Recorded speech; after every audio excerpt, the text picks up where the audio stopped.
Rose Dupuis est horticultrice dans la région parisienne. Elle a eu 2 fils d'un capitaine qui a été tué en 1946 au cours des premiers combats de la guerre d'Indochine. Fidèle à la mémoire du capitaine, Rose s'est consacrée à l'éducation de ses 2 fils. Elle a fait d'Alain, le cadet, un brillant ingénieur qui, voici peu de temps encore, était fiancé à une championne de basket, Josette, mais l'idylle a tourné court. L'aîné, Jean, a préféré gagner sa vie très tôt. Il est conducteur routier chez Larmier, un gros transporteur de la région. Il sillonne les routes d'Europe. Son escale favorite est un relais italien où la ravissante Ottavia est serveuse. Voulant devenir son propre patron, il a commandé un camion. Rose a pour servante et confidente la pétillante Arlette dont les amours défraient la chronique familiale. Mais cette fois, Arlette a dépassé les bornes. Ne vient-on pas en effet de découvrir un homme sous le toit du petit pavillon dont Rose lui a laissé la jouissance? Bonjour, messieurs, dames. Fais tes bagages immédiatement et débarrasse-moi le plancher avec ton gigolo. Mon gigolo, c'est mon petit frère, madame. Albert. Albert? Je vous en ai souvent parlé. Vous voulez voir les papiers? Il sort du régiment. Il veut pas revenir au pays parce que là-bas, à part les travaux de la ferme, il n'y a aucun avenir pour lui. Bah oui, j'espérais trouver du boulot à Paris, mais comme j'avais pas un rond pour me payer l'hôtel, Arlette a proposé de me loger ici. Et tu pouvais pas m'en parler avant, toi? J'avais peur que vous refusiez. Et t'en as trouvé du boulot? Ah bah non, ça fait 3 jours que je suis là. Qu'est-ce que tu sais faire? Bah, tout et rien, repiquer des salades, traire une vache, conduire un tracteur ou un camion, étamer une casserole. Je vais tout de même pas le jeter à la rue, qu'est-ce que vous en pensez? Hein? Mais peut-être rendre des services. Ça n'a pas l'air très costaud. Aussi, il est fort. Et puis il est d'un dévouement. Ouais, n'en rajoute pas trop. Je voudrais pas qu'être empris sur la marchandise. Puis autant que vous le sachiez tout de suite, j'ai très mauvais caractère. Moi aussi. Alors, ça vient? Si tu crois que tu vas fainéanter longtemps ici, tu te trompes. Feignanter? Bah ça c'est la meilleure. Alors depuis 3 semaines que je suis ici, j'arrête pas moi. T'arrêtes pas de râler, de critiquer, de te plaindre.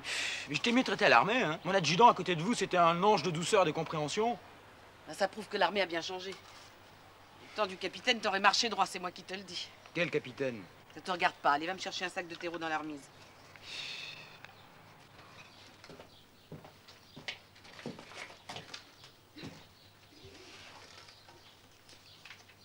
Elle a eu un capitaine dans sa vie? Ah, elle a même mieux que lui. Pourquoi? Et t'en as parlé? Vaguement. C'est le père de monsieur Jean et de monsieur Alain. Mais il est mort en 1946 en Indochine, autrement dit, ils l'ont jamais connu. Ah, capitaine. C'était un homme marié.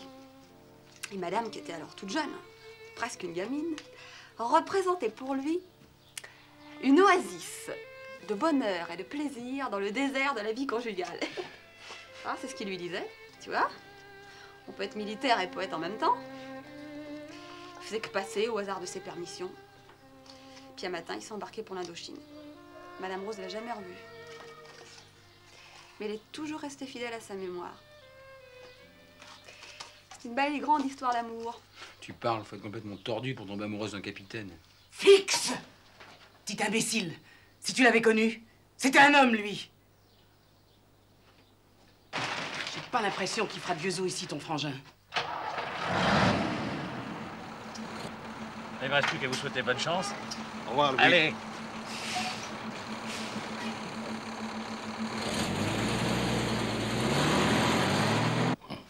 À ton âge, j'ai fait la même chose. Et tu vois, ça m'a pas trop mal réussi. Seulement, les circonstances étaient plus favorables qu'aujourd'hui. Parce que ça m'ennuierait que tu te casses la gueule. C'est vrai, blague à part, je suis sincère, tu le sais bien.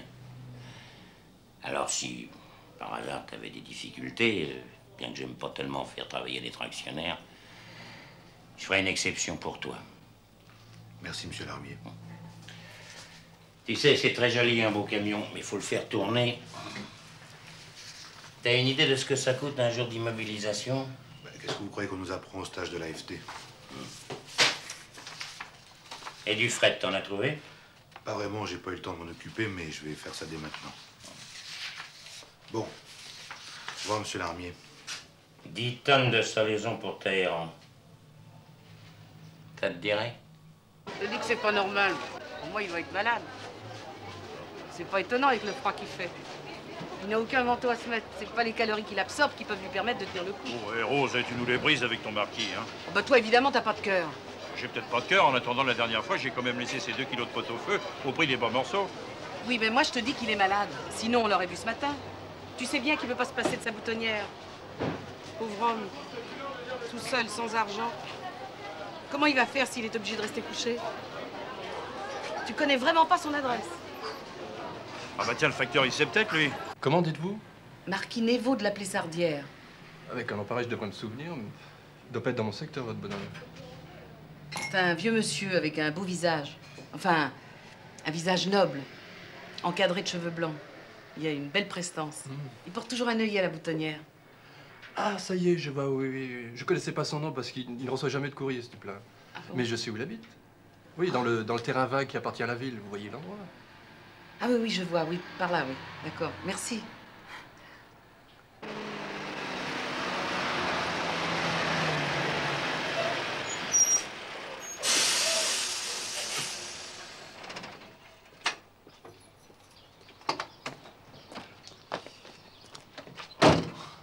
Belle bête, hein? Ouais, Alors ça y est, vous êtes votre patron maintenant? ouais, ça y est. J'ai tous mes papiers, toutes mes licences. 15 jours de démarche. J'ai cru que j'en verrais jamais le bout. Oh, ben bonne chance. Ben, où tu vas, toi? Oh, j'en sais rien, moi, mais je pars droit devant et puis à tout jamais. Hein. Toi, tu t'es engueulé avec Rose. Ah, vous connaissez pas la dernière? Non? Elle veut me tailler les cheveux en brosse comme au bon vieux temps dans l'armée. Non, non, mais c'est vrai, je vous jure. Alors, forcément, on a eu des mots et puis j'ai tout de même mon petit amour propre. Alors, je préfère me barrer avant qu'on me mette dehors, quoi. Ouais. C'est dommage, vous étiez sympa et puis votre frère aussi. Bon, allez, ciao. Hein. Albert! Ouais. Il paraît que t'as un permis poids lourd. Oui? T'as fait le stage de mécanique avec? Ouais.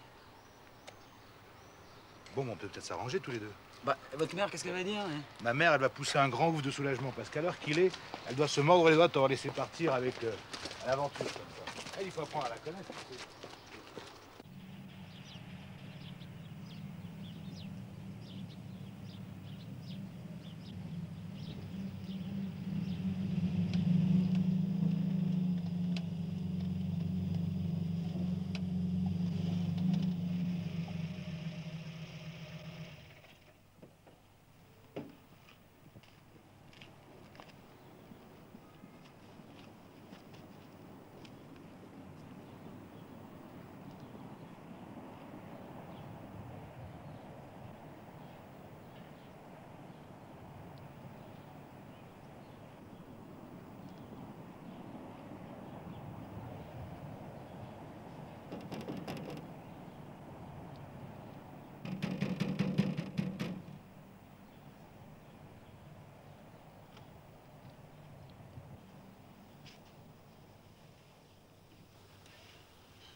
Monsieur le marquis!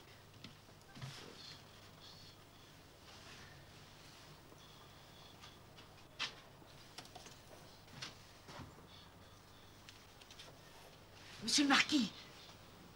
Parlez! Répondez-moi, je vous en supplie, monsieur le marquis!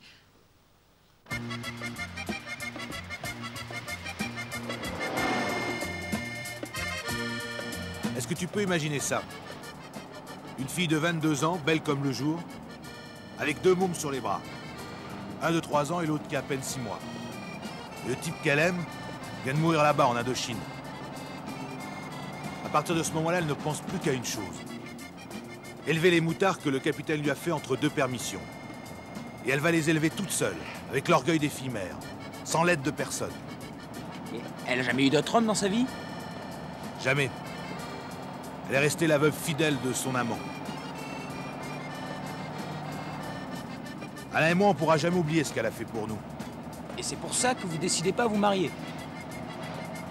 Sur la quitter, qu'est-ce qu'elle deviendrait? Et elle pourrait peut-être enfin refaire sa vie. Tiens, j'avais pas pensé à ça. Ce vieil autobus, c'était mon dernier refuge, Madame Rose. L'autre jour, on est venu me prévenir. Les promoteurs arrivent, il va me falloir déguerpir et où aller. Alors, comme le tuyau de mon proie le tenait à peine, je n'ai eu qu'à le démonter. Mais le poil, c'était un trop tôt. Même le suicide est un luxe pour les pauvres.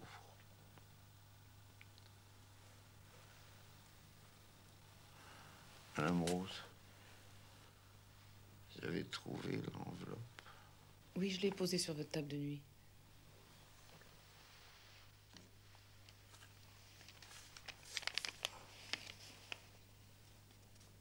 Vous l'avez pas ouverte?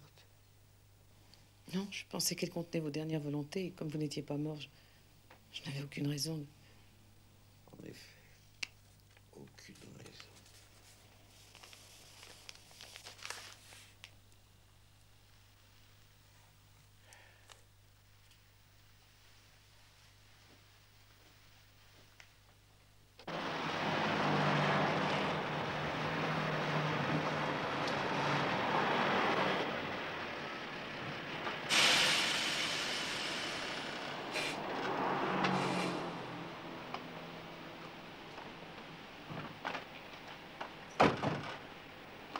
Bon, je vais te présenter ma fiancée.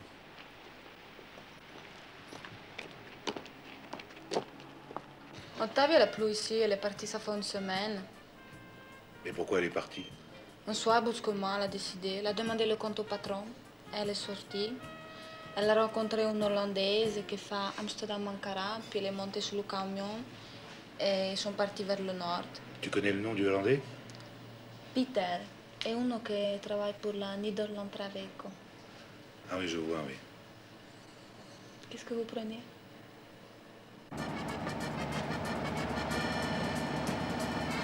Vous voulez pas que je vous relaie? Non, non, ça va. Je me demande bien pourquoi vous m'avez engagé. Il est évident que je vous suis d'aucune utilité. De toute façon, à qui un ringard comme moi pour être utile, je voudrais bien le savoir. Mais je vous préviens, je suis pas du genre parasite. C'est notre premier et notre dernier voyage ensemble. Au lieu de raconter des conneries, tu ferais mieux de préparer les papiers de bord, on arrive à la frontière.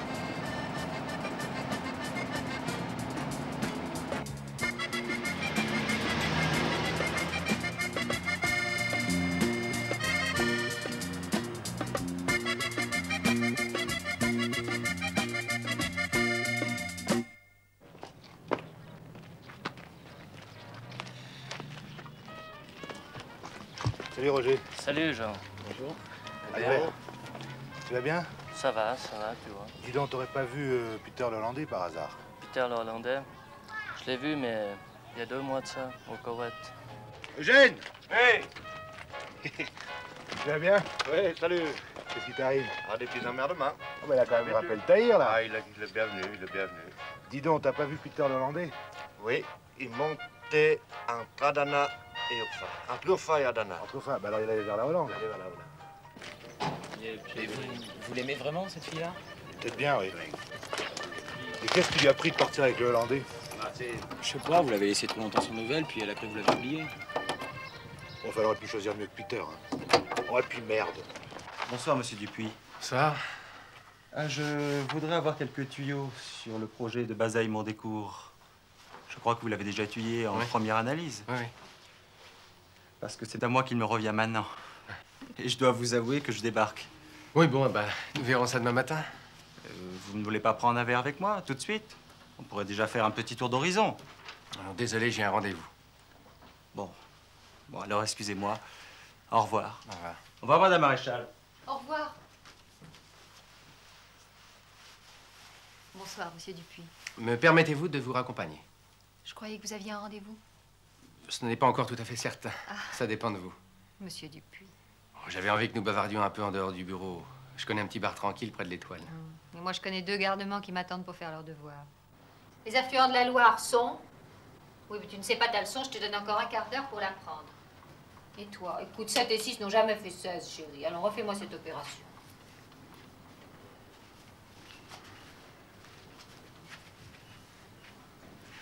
Chin. Chin. Vous aimez l'art moderne? J'aime tout ce qui ne me prend pas trop de temps. La peinture, la musique, les livres. Comme vous voyez, des passions qui ne sont pas trop mobilisatrices. À part ça, je ne vais jamais au théâtre, rarement au cinéma, sauf pour voir des westerns et des dessins animés. Ils adorent ça. Oui, je comprends. Vous permettez?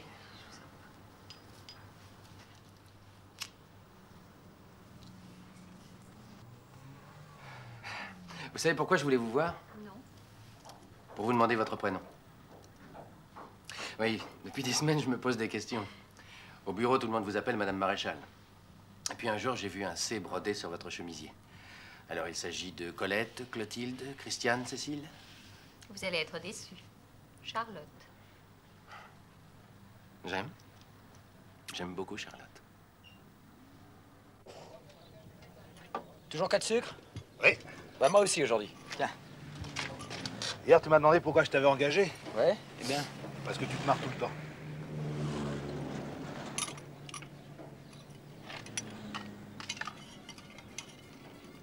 Si le cœur t'en dit, tu peux prendre le volant ce matin.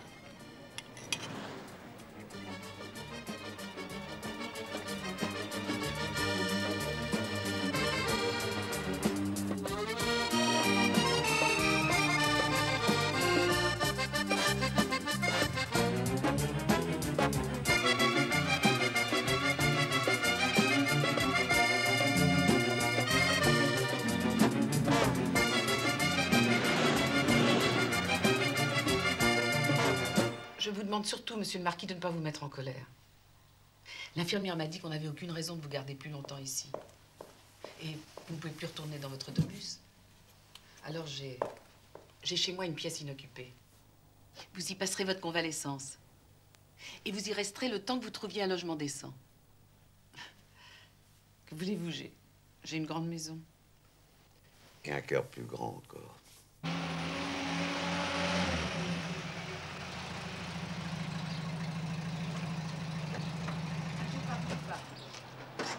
Je vais vous aider, vous allez vous faire mal.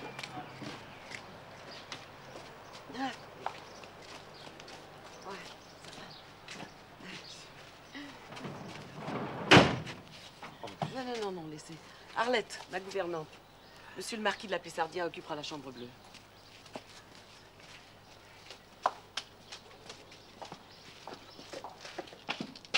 Un marquis, manquait plus que ça.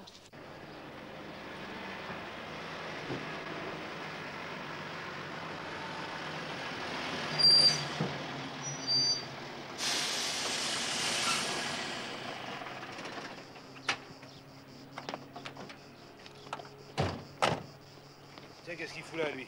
Occupe-toi du plein. Salut, René. Salut, Jean. Tu vas bien? Ça va, merci, et toi? D'où tu viens, là? Bagdad. Dis donc, t'aurais pas rencontré Peter le Hollandais, par hasard? Ah, non. T'es sûr? Si, il y a une dizaine de jours, on lait de la Rochepot. Ah bon? Je descendais sur Ankara et remontais sur Amsterdam, mais il était pas seul. Tu te rappelles la serveuse de chez Enzo? Ottavia? Ouais, Ottavia. Elle l'accompagnait. Un bien joli lot pour un vilain singe comme lui, hein. Pardon. Pour moi, l'âge adulte n'a été que le prolongement de mon adolescence. J'ai dilapidé inconsidérément les biens que j'avais hérités de mes parents. Le jeu et les femmes ne m'ont pas mûri, bien au contraire. Et lorsque je suis arrivé au terme de la vieillesse, démuni, blasé, je n'ai pas su faire face.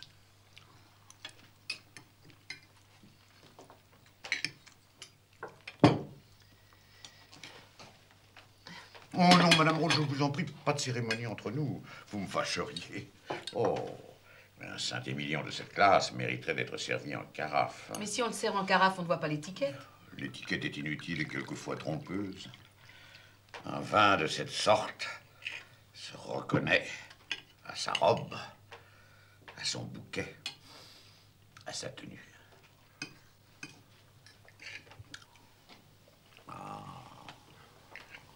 Non, merci.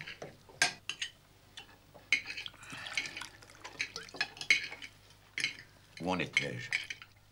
Vous n'avez pas su faire face. Ah, oui. Alors j'ai vécu l'expédient. J'ai donné des leçons de maintien à des filles de crémière qui voulaient faire leur entrée dans le monde. J'étais aussi réceptionniste dans un club privé sur les Champs-Élysées. J'ai vendu des tuyaux à Auteuil et à Longchamp, jusqu'au jour où j'ai rencontré le vicomte Adolphe, mon cousin Germain, qui faisait courir ce jour-là. Il m'a donné un billet de 100 francs et m'a intimé l'ordre de ne plus venir déshonorer la famille sur les champs de course. Pensez plus à tout ça, monsieur le marquis, c'est du passé.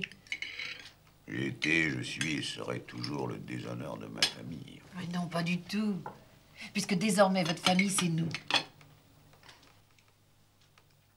Alors, qu'est-ce que vous pensez de ça, monsieur Alain? Ah, sauf le respect que je lui dois, je me demande si votre mère est pas un peu tombée sur la tête. Enfin, vous allez pas me dire que c'est amouraché de ce vieux schnock. Oh, elle a simplement eu pitié de lui.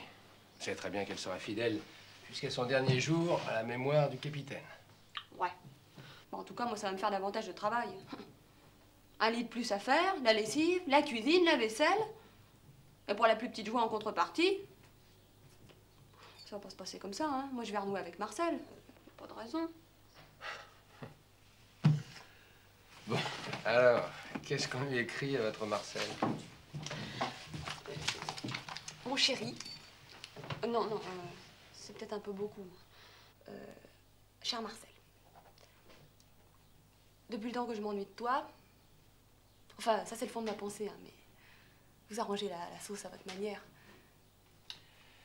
Cher Marcel, voici quelques semaines que nous ne nous sommes pas vus. Et tout compte fait, je le regrette un peu. Car, sous ta cuirasse de défauts, j'avais cru discerner un cœur tendre. C'est exactement ça.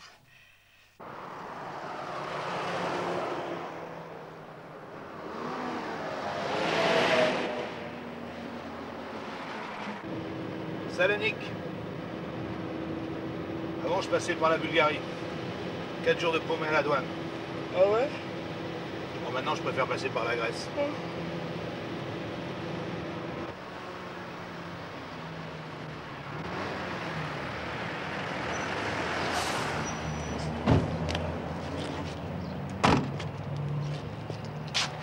On va tous aller voir s'il y a une piole de libre. Ce soir, on s'offre l'hôtel. Ma chère amie, je ne veux pas être une bouche inutile. Je tiens absolument à mettre la main à la pâte. Non, monsieur le marquis, ce n'est pas du travail pour vous, voyons. Primo, vous n'allez pas me donner de monsieur le marquis à longueur de journée. Ayez la bonté de m'appeler Aurélien. Je n'oserais jamais. Mais osez, ma chère Rose, osez, de grâce, je vous en prie, osez. Je vais essayer. Aurélien. Secondo, sachez une chose. Comme tous ceux qui n'ont jamais rien fait de leur existence, j'ai quelques menus talents et je tiens à les mettre à votre service. Et quel menu talent, par exemple? Eh bien, je sais mieux que personne composer un bouquet. Je ne cuisine pas trop mal. Jadis, mes amis célébraient mon coq au vin et ma poitrine de veau farci. Et les vicissitudes de mon existence m'ayant forcé à me passer de domestique, j'ai appris à ravauder. Et le fait que vous me trouviez bêcheur, ma chère demoiselle, ne peut que bien augurer de ma dextérité à manier la bêche. Vous permettez, ma chère Rose? Non, non, pas dans cette tenue, voyons.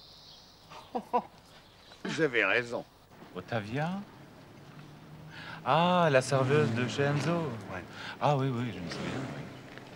Elle voulait aller à Paris et je l'ai amenée. Une agréable compagnie, ça se fait jamais. Hein. Qu'est-ce que tu aurais fait à ma place?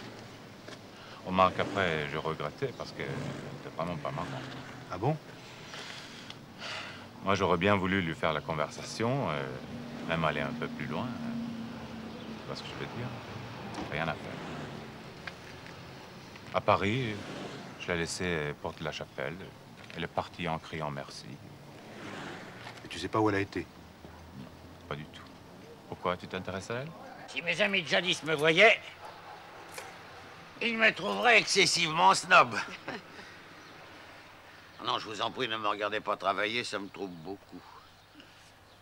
Vous me disiez hier soir que le capitaine était tombé à Hanoï en décembre 46, dans les premiers combats de la guerre d'Indochine. Cette nuit, je me suis souvenu que mon frère Adalbert commandait un bataillon d'infanterie de marine à Hanoï, précisément. Et à la même date. Ah, le capitaine et lui ont dû se connaître. Il servait dans quelle arme? Je me souviens plus. Il pouvait très bien se trouver dans la même unité qu'Adalbert. Comment s'appelait-il? Pilati. Pilati. Ce nom ne me dit rien. Adalbert ne l'a jamais mentionné dans ses lettres. Oh, il m'écrivait beaucoup. J'étais son préféré. Son grand frère fou, comme il m'appelait. Ce pauvre Adalbert et moi deviennent bien fous. Je crois que je me suis jamais consolé de cette perte. En tout cas, c'est à partir de ce moment-là que ma dégringolade a commencé. Je me demande ce que ta vie a été faire à Paris. Bah, peut-être aller vous rejoindre. Non, elle connaissait pas mon adresse. Tout ce qu'elle savait de moi, c'est que j'habitais un petit bled à l'est de Paris. Bah, vous pouvez penser que ça suffisait comme indication. Je dis pas de bêtises. Mais c'est pas des bêtises, vous savez, avec les filles, tout peut arriver. Puis de toute façon, il y a l'annuaire du téléphone, non? Tu la vois en train de chercher tous les Dupuis de la périphérie? Ah bah, au départ, elle est pas censée savoir que le nom de Dupuis étant répandu. Ah ouais. Tu veux toujours avoir raison, toi, hein? Mais j'ai raison. C'est pour vous que ta vie est à Paris. Ouais. Passe-moi le porte-document aussi. Il est pas là? Allez, descends. Laisse-moi voir. Mais on va plus nous le voler, non? Apparemment, si. Le camion était fermé à clé. Les fausses clés, ça existe. Mais pourquoi on nous aurait pris ça? Il y a des papiers de douane dedans. J'en sais rien, moi. Oh là là, qu'est-ce qu'on va faire? Bon, je vais prévenir la police et le consulat de France. On n'est pas sorti de l'auberge. Continue à chercher, toi. Ouais, oui.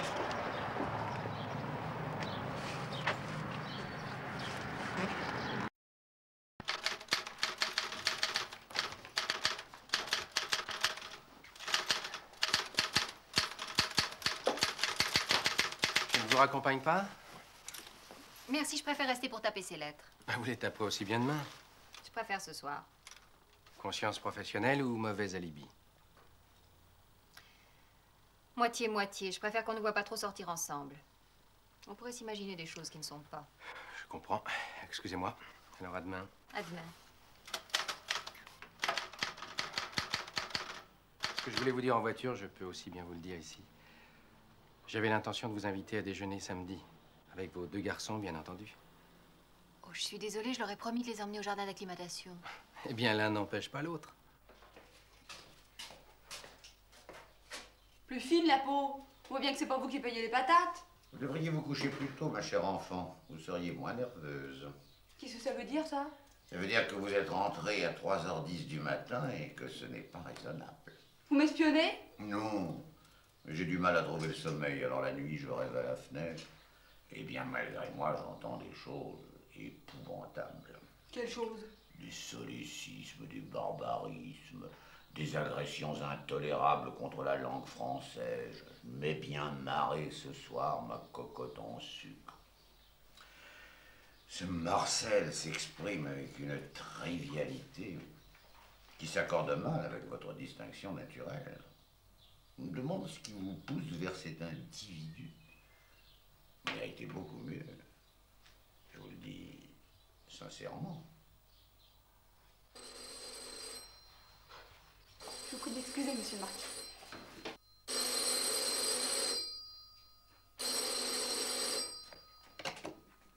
Allô? Quoi? Qu'est-ce que vous dites? Monsieur Yordoupoui? Non! Il n'y a pas de monsieur Yordoupoui ici.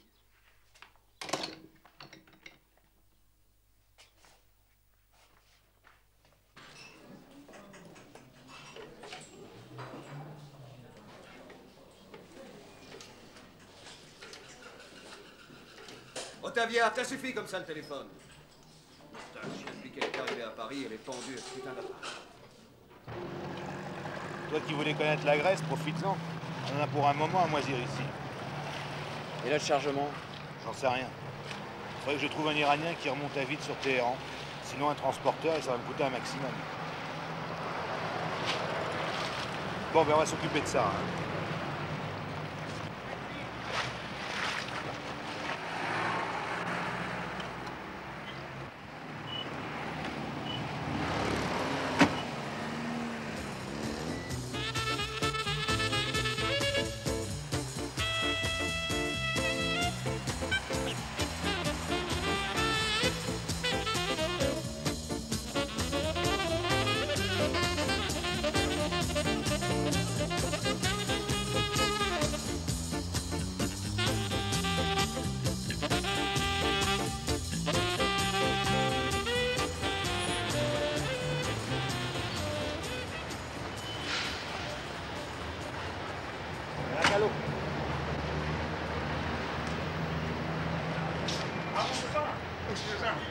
Η τσάντα βρέθηκε. Où vous l'avez trouvé là? Την έφερε ένας άλλος, δεν ξέρω από πού. Ήρθε πάνω. Πάντως βρέθηκε, είναι εντάξει. Qu'est-ce qu'il raconte là? J'en sais rien, je m'en fous. Είναι όλα μέσα. Ouais, c'est peut-être un truc qu'il a trouvé pour se faire un peu de fric, non? Je comprends pas, ils ont rien volé. Merci. Oh, ça n'a rien. Balacalo, balacalo. Hein? Là. Mais non. Si. Ah, merci. J'ai toujours rien compris à cette histoire de sacoche. Mais le voleur cherchait du fric, il en a pas trouvé. Alors comme il lui restait un petit fond d'honnêteté, il a rapporté la sacoche au lieu de la balancer dans la mer, voilà. Vous êtes un magicien. Oh non, Madame Rose. Navré de ne pas vous être plus utile. Je suis un dérisoire travailleur manuel.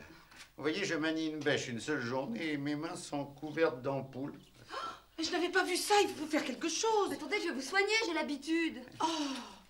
Oh, mon pauvre Aurélien. Aurélien, bon à rien, comme on s'entendait dans ma famille quand j'étais enfant. Voilà, dans quelques jours, avec ça, il n'y paraîtra plus. Je vais vous demander votre main, monsieur le marquis.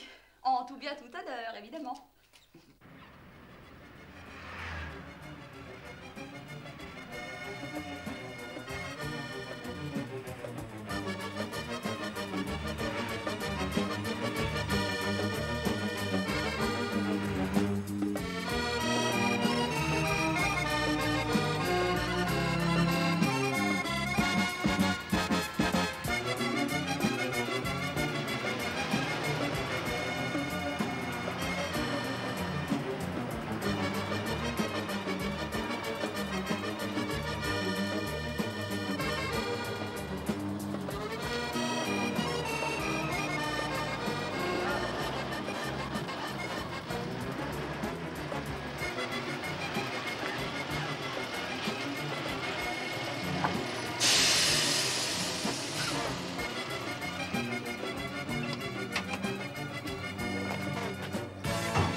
Salut. Bon voyage. Ouais, je te présente mon nouveau chauffeur. Albert. Bernard.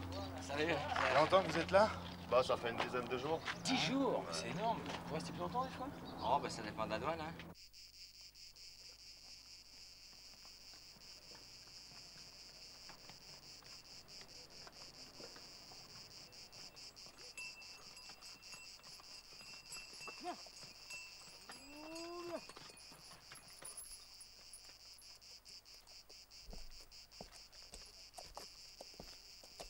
Où est-ce qu'ils sont, mes loupiaux? Oh, là-bas, sur la moto de police.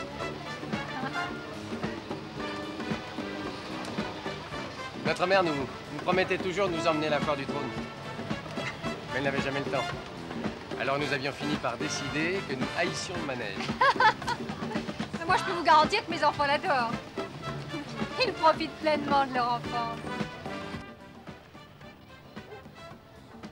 Je me sens très maladroit avec vous. Incapable de traduire mes véritables pensées. Il y a une énorme discordance entre ce que je veux vous dire et ce que je vous dis vraiment. En fait, vous m'intimidez. Je suis très malheureux, vous savez. Je vous en prie, les enfants peuvent nous voir. Je vous demande pardon, Alain. Moi aussi, je suis très malheureuse.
Monsieur, on n'a pas trop entendu.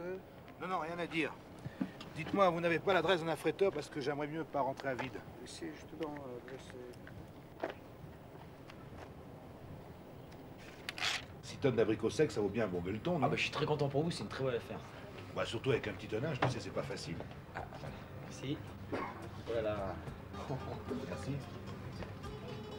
Ça fait le sens. T'as fait ton choix, là? J'y piche que dalle, alors. Moi non plus. On peut vous aider? Ah, avec plaisir. Vous êtes français? Nous avons déjà réalisé 2 ou 3 projets immobiliers ici, mais avec de très grandes difficultés. Ah bon, lesquels? La pénurie constante des matériaux, et puis les livraisons qui ne se font jamais à l'heure. Et puis ça n'a pas l'air de s'améliorer. Mais ça tient à quoi ces retards dans les livraisons? Bah, d'abord, la production locale n'est pas constante. Ensuite, l'infrastructure du pays rend le travail des transporteurs très compliqué. Enfin, il y a une surenchère entre les entrepreneurs qui pourraient servir plus vite. Et les prix varient de combien à peu près? De 20 à 50%. Tant que ça? Et même à ce prix-là, on n'arrive pas à trouver les camions. On a un mal fou. Et si je vous trouvais des camions, moi? Oui, c'est intéressant ça. Mais c'est à Paris que tout se décide.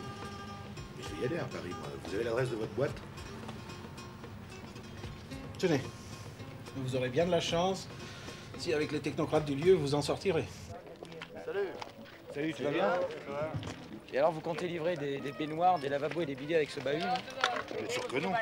Avec un remorque. Bah, où est-ce que vous le trouverez? Je vais l'acheter. Ah, bah bien sûr, c'est simple, il suffisait d'y penser.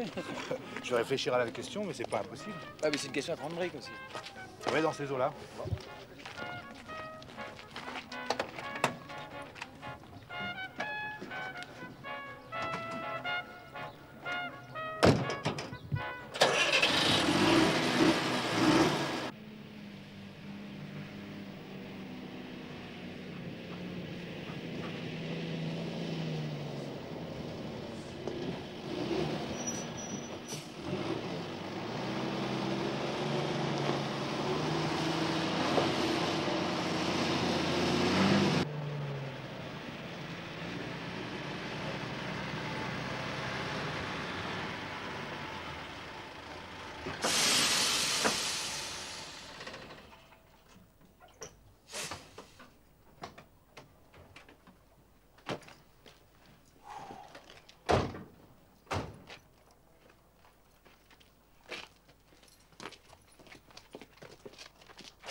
Pour les mains. Un pas de plus. Je tire. Avec ce fusil-là, ça m'étonnerait, ça fait 5 ans qu'il marche plus. Comment le savez-vous? C'est le mien. Oh. Jean. Albert. Lapin à la Beauharnais. La recette a été donnée par l'impératrice Joséphine à une de mes aïeules, Palmyre de la Plessardière, qui était sa dame de compagnie à la Malmaison. C'est un secret de famille qui se transmet de génération en génération. Vous en hériterez, ma chère Rose. En tout cas, c'est fameux. Oh, mais l'impératrice était une fine gueule. Sauf le respect posthume que je lui dois. Ouais, et puis ça change des boîtes de conserve et des brochettes de mouton. Hein. Ne dites pas de mal de la cuisine iranienne, mon petit. C'est une des plus délicates cuisines du monde. J'ai eu l'honneur de dîner en 1937 à la table de Sa Majesté Reza Shah Pahlavi, oui, le père de l'actuel souverain. Et le souvenir de ce festin rend encore ma mémoire. Dis donc, le vieux, il est mytho ou barjot? Mon cher Jean, je ne suis ni mytho, ni barjot, ni sourdaille. La seule épithète que je vous accorde est, hélas, celle de vieux. Oh. J'ai pas mal de travers et autant de manies. Mais on s'y fait très bien. N'est-ce pas, ma petite Arlette? Certes, monsieur le marquis, certes. Oui, le marquis donne des leçons de maintien à Arlette. Elle fait des progrès terribles. Merde! Oh! Dis donc, maman, il n'y a pas eu un coup de fil pour moi? Non. Tu es sûr? Pourquoi? Tu attendais un coup de fil? Oh bah si, quelqu'un a téléphoné l'autre jour. Une bonne femme. Mais c'était une erreur. De toute façon, j'ai pas compris grand-chose à ce qu'elle racontait. Pourquoi? Elle avait un accent? Ah ouais, plutôt. Italien? C'est possible, je peux pas vous dire. Bah, elle a bien demandé quelqu'un. Oh oui, attendez, c'était un drôle de nom. Monsieur Yandoupoui. Albert, je crois que tu avais raison.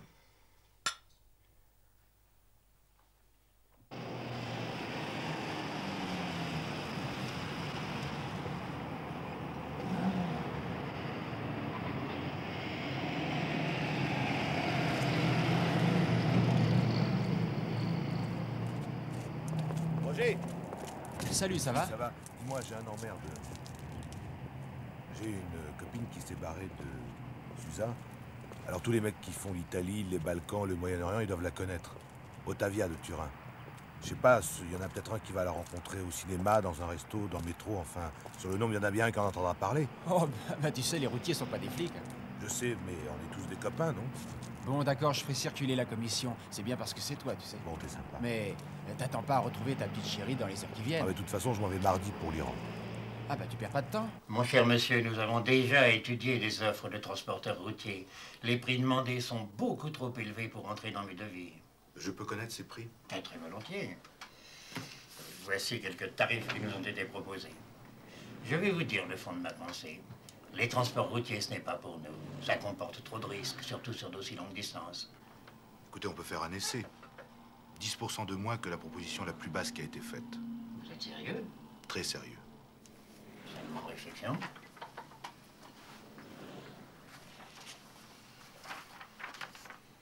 Vous disposeriez de combien de camions? Tu as encore 8 traites à payer sur l'isotherme et tu veux t'acheter un Smirbock. T'es complètement dingue. Ton frère a raison. J'ai la possibilité d'amortir ce SMI en 1 an. C'est tout de même inespéré, non? C'est vrai, tu peux... Si tu n'as aucune panne, aucun accident, si tu n'es pas malade, si un client ne te laisse pas tomber en cours de route. Alain, tu sais bien que dans toute entreprise, il y a une part de chance. Oui, bah dans la tienne, il n'y a que la part de la chance. Puis d'abord, où trouveras-tu l'argent? Louis me demande 20% au comptant seulement. Pour le reste, je vendrai l'isotherme. Ah bah, il te restera pas grand-chose, vu que t'en as payé que la moitié. Bon, écoute, maman, j'emprunterai l'argent. À qui? Aux banques, c'est fait pour ça. Avec quelle garantie? Ben, le contrat avec mon client. Mais tu vois trop grand, Jean, tu te casseras la gueule. Je ne veux pas me mêler à cette discussion, mais je pense que Jean a raison. L'aventure vaut la peine d'être tentée. Qui ne risque rien n'a rien. Ah, si les banques sont d'accord, moi je veux bien. On peut les persuader. J'en connais un, que j'estime beaucoup. C'est la raison pour laquelle je ne suis jamais allé le taper. Je pourrais vous servir d'introduction auprès de lui. Je vous remercie. On peut le voir quand? Eh bien, je l'appellerai demain. Un problème se pose. Un grave problème. Je ne peux pas me présenter à mon ami Xavier Perret-Maugis dans l'unique et minable costume que je possède. S'il n'y a que ça. J'arrive des États-Unis, mon cher. Je passe à plus clair de mon temps. Si j'ai pris la liberté de solliciter ce rendez-vous, c'est pour vous parler de Monsieur Dupuis. Monsieur Dupuis est un homme très méritant, d'une extraction modeste. Il désire s'élever dans l'échelle sociale. Encore faut-il lui en donner les moyens. Tous mes biens étant investis dans le New Hampshire, je ne peux lui venir en aide. Mais votre établissement peut certainement le faire, surtout si je me porte garant de lui. Votre aval, mon très cher marquis, est certes une excellente chose. Néanmoins, je ne puis m'en contenter. N'oubliez pas que je suis tributaire d'un conseil d'administration. Vous n'avez aucun bien de famille qui pourrait servir de garantie? La mère de Monsieur Dupuis exploite un commerce de fleurs en gros. Mais je refuse absolument que ma mère... Votre mère m'a donné tout pouvoir pour régler cette affaire, mon cher Jean.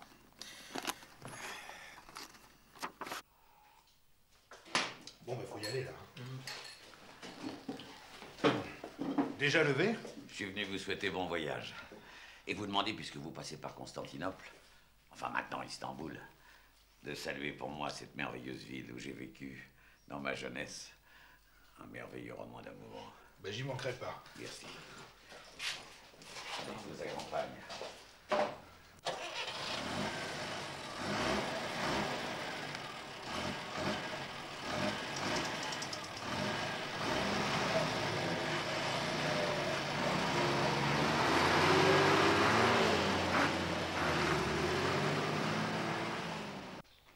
3 semaines, la maison va être bien calme.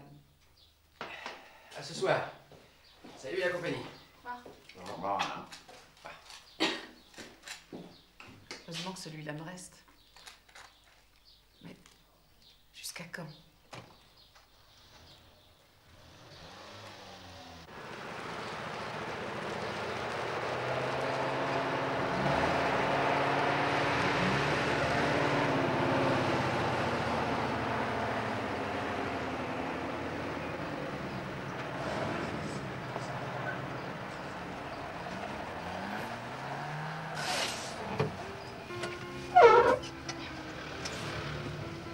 Grazie René. Vous pouvez dire à Jean qu'il a eu du pot, hein? Il a eu du pot? De la chance, oui, que j'ai eu envie d'une pizza à 7 h du matin, porte de Saint-Ouen, et que ce soit vous qui me l'ayez servi. J'aurais eu envie de tripes à la mode de Caen, je serais allé au restaurant d'à côté et vous vous seriez jamais trouvés tous les deux. Vous voyez à quoi ça tient le destin? Arrivederci René. Au revoir.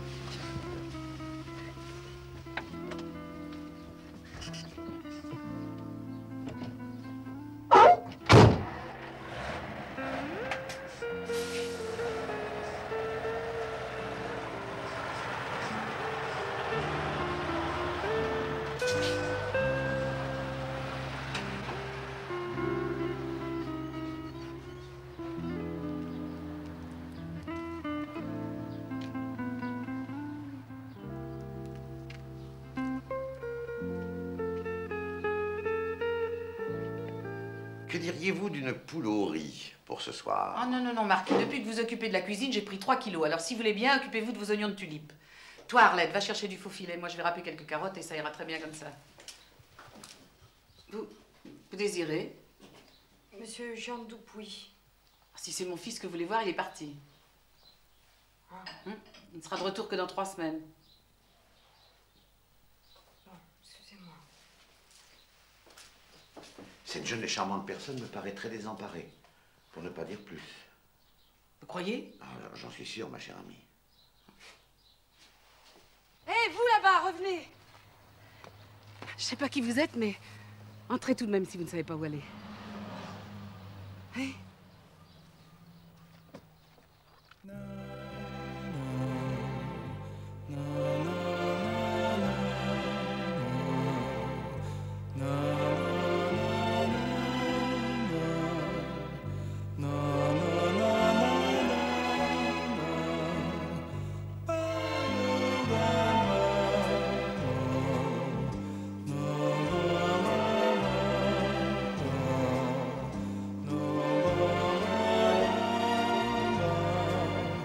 No.